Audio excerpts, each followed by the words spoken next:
Bismillahirrahmanirrahim. Assalamualaikum warahmatullahi wabarakatuh. Halo rekan-rekan Universitas Seberasia. Perkenalkan, saya Amun Mulyana dari MJ 402. Dalam kesempatan kali ini, saya akan membahas tentang layanan perbankan digital mempermudah nasabah dan pelaku UMKM. Baik, yang pertama layanan perbankan. Apa itu layanan perbankan? Perbankan diatur dalam Peraturan Otoritas Jasa Keuangan Nomor 12 POJK 03 garis miring 2008 tentang penyelenggaraan layanan perbankan digital oleh Bank Umum, di mana layanan perbankan digital adalah layanan perbankan elektronik yang dikembangkan dengan mengoptimalkan pemanfaatan data nasabah dalam rangka melayani nasabah secara lebih cepat, mudah, dan sesuai dengan kebutuhan atau customer experience, serta dapat dilakukan secara mandiri sepenuhnya oleh nasabah dengan memperhatikan aspek pengamanan. Layanan perbankan elektronik adalah layanan bagi nasabah untuk memperoleh informasi, melakukan komunikasi, dan melakukan transaksi perbankan melalui media elektronik dengan memanfaatkan delivery channel. Layanan perbankan digital dapat disediakan oleh bank sendiri atau bank bekerja sama dengan mitra bank atau lembaga jasa keuangan LJK atau non LJK, sementara oleh bank merupakan lanjutan dari layanan perbankan elektronik berupa administrasi rekening, otorisasi transaksi, pengelolaan keuangan, dan atau pelayanan produk lain yang disetujui oleh otoritas jasa keuangan. Selanjutnya, layanan perbankan dapat berupa layanan informasi yang terbatas pada penyediaan informasi kepada nasabah tanpa ada interaksi lebih lanjut dan tidak diikuti eksekutif transaksi keuangan. Contohnya, layanan tautan di mana wajib melalui LJK seperti perusahaan asuransi, perusahaan pembiayaan.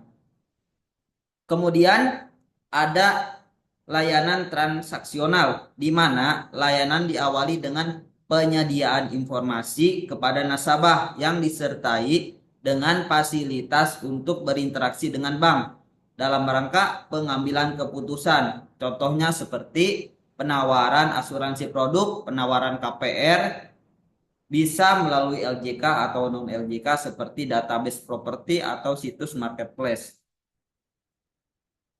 Kemudian, apa sih manfaat perbankan? Nah, berdasarkan hasil pengamatan yang saya lakukan dari nasabah dan pelaku UMKM, diantaranya yaitu manfaat layanan perbankan bagi nasabah perorangan.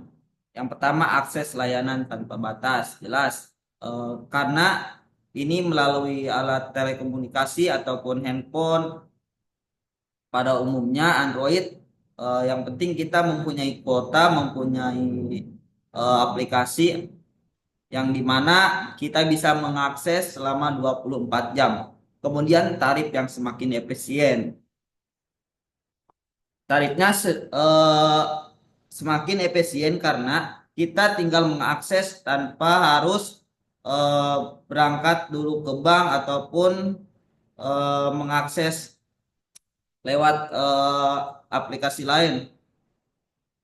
Ini dimaksudkan untuk mempermudah nasabah di mana kita bisa mengakses dengan tarif-tarif yang normal. Misalkan kita mau transfer ke sesama bank, itu kita tinggal mengakses aplikasi ataupun ke non bank, misalkan bank lain dengan sistem bypass, contohnya seperti itu. Kemudian kontrol finansial dan personalia. Jelas ini bisa mengontrol keuangan perorangan nasabah dan personalia. Kemudian kemudahan pembelian dan investasi. Contohnya kita membayarkan pembelanjaan ataupun pembelian token ataupun pembelian pulsa itu bisa diakses melalui sebuah aplikasi yang disediakan oleh pihak bank tertentu. Kemudian dapat diakses kapanpun dimanapun. Jelas, karena ini bersifat meminimalisir waktu dan tempat. Yang penting kita punya sebuah aplikasi dan kuota, jelas kita bisa mengakses layanan tersebut. Kemudian manfaat digital untuk pelaku UMKM, manfaat layanan perbankan untuk pelaku UMKM, yaitu yang pertama mempermudah dan mempercepat transaksi. Nah, biasanya pelaku UMKM menerapkan sebuah QRIS ataupun eh, dengan men-scan secara otomatis transaksi bisa dilakukan. Contohnya biasanya melalui transaksi-transaksi yang dilakukan UMKM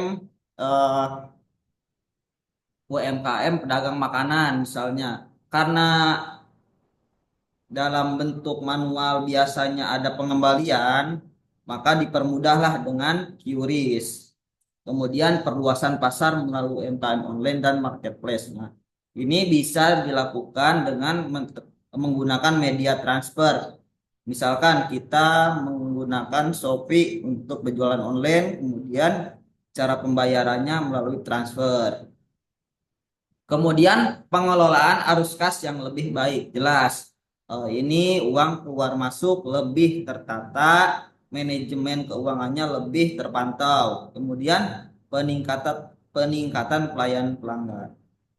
Nah, dengan layanan perbankan digital, apalagi kita pelaku UMKM menerapkan sistem marketplace, jelas pelanggan kita lebih terjangkau jauh dengan melalui media-media tertentu.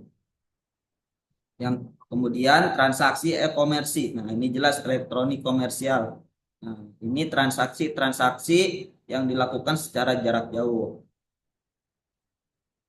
Kemudian apa sih tantangan layanan perbankan digital bagi nasabah ataupun pelaku UMKM? Baik itu dari pihak bank ataupun dari pihak non bank, nasabah ataupun pelaku UMKM, tentu masih ada kesulitan-kesulitan ataupun tantangan-tantangan yang akan kita hadapi ataupun mereka hadapi. Yang pertama yaitu digitalisasi keuangan masih sulit diterima sebagian kelompok masyarakat. Nah, ini jelas ada sebagian kelompok masyarakat yang masih berpikirnya secara pemikiran lama, tidak menerima perubahan-perubahan secara digitalisasi. Nah, ini mempersulit manajemen perbankan untuk menambah nasabah atau untuk meyakinkan mereka bahwa layanan perbankan digital itu lebih baik ataupun lebih simpel daripada kita mendatangi ke bank. Kemudian keamanan data dan finansial. Ini yang tadi dikhawatirkan oleh pihak-pihak tertentu ataupun masyarakat tertentu yang berpikirnya keamanan data ataupun keamanan keuangan kita tidak terjamin karena digital bisa dihack ataupun ada orang tertentu yang berniat jahat. Kemudian aksesibilitas pelayanan server terkadang sulit. Ini terkadang menjadi PR buat pihak-pihak bank untuk melakukan maintenance secara quick ataupun secara cepat. Kemudian persaingan yaitu diantaranya misalkan pelaku UMKM ataupun pelaku usaha bank melakukan pelayanan servis yang lebih baik, pelayanan penggunaan digitalisasinya lebih dipermudah. Kemudian perubahan perilaku nasabah. Nah, jelas biasanya kita bertatap muka ataupun kita bertemu dengan pelanggan UMKM. Nah, ini terkadang perilaku nasabah berubah karena kita melalui digitalisasi. Kemudian kesiapan teknologi. Jelas di zaman sekarang di zaman digital 401, kemudian nanti bakal berkembang secara langsung ataupun secara tidak langsung. Nah, si pihak bank ataupun kita selaku nasabah ataupun kita pelaku UMKM yang menggunakan fasilitas tersebut, mau tidak mau harus mengikuti zaman teknologi, di mana zaman tersebut tidak bisa kita tolak karena sistem pun pasti tetap berubah. Kemudian bagaimana sih menciptakan layanan perbankan yang tetap relevan, tetap inklusif dan kompetitif? Yang pertama, perlindungan konsumen menjadi faktor penting. Jelas, ini tidak bisa ditawar lagi dan tidak bisa di, diragukan lagi untuk meyakinkan bahwa keamanan data baik secara database ataupun secara finansial harus diutamakan. Kemudian peningkatan layanan dan inovasi digital. Nah, ini dari pengembangan-pengembangan dan menambah layanan-layanan digitalisasi dari pihak layanan perbankan. Kemudian respon cepat terhadap keluhan nasabah. Ini yang saya katakan tadi, seperti maintenance ataupun ada ketidaknyamanan dari nasabah ataupun pelaku UMKM, kita pihak pelayanan perbankan harus bertindak secara cepat atau quick response. Kemudian edukasi perbankan digital untuk meyakinkan masyarakat.